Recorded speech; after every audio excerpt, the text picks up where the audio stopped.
ఇవాళ మన వర్షాలకు రోడ్లని గుంతలు పడ్డాయి. చిన్నకోడూరు పోతే మనకు మెట్టుబండల కాడ ఎంత గుంత పడ్డది లేదు. నంగునూరు దిక్కు పోతే గుంతలు పడ్డాయా లేవా?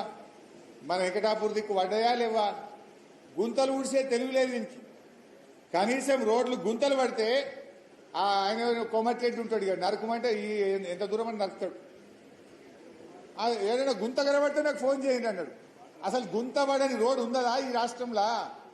నువ్వు వచ్చినాక ఏమన్నా ఒక్క గింత డాంబర్ ఒక్కలన్నా ఊడిసినావా నువ్వు? డాంబర్ పోసి ఆగిపోయినాయి ఎక్కడ రోడ్లు అక్కడనే.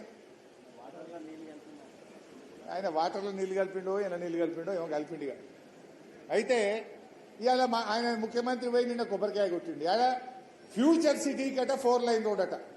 ఇక్కడ సిటీ లేదు, ఇల్లే దిక్కు లేదు, దానికి 6 లైన్ల రోడ్ ఇస్తాడట. ఉన్న రోడ్లకేమో గుంతలు పడితే పూడ్చేది తెలివి లేదు. అంటే ఎవరి కోసం చేస్తున్నావు? ఆడ నీ భూముల ధరలు పెంచడం కోసం వేస్తున్నావు, నీ కాంట్రాక్ట్ల కోసం చేస్తున్నావు. నువ్వు ఎక్కడ వేయాలి? వర్షాలు పడి బ్రిడ్జిలు కొట్టుకపోయినాయి, రోడ్లు ఖరాబ్ అయిపోయినాయి. ఎవడు కాంట్రాక్టర్ అంటూ టెండరే ఎత్తలేడు. కనీసం ఈ రేవంత్ రెడ్డి ఈ పైసలు ఇస్తాడో ఇయ్యడో ఈ పర్సెంటేజీలు మాకు నడవేయని చెప్పి ఎవడు టెండర్ కూడా ఎత్తలేడు. టెండర్ వేసినా ఎవడు పని చేస్తలేడు.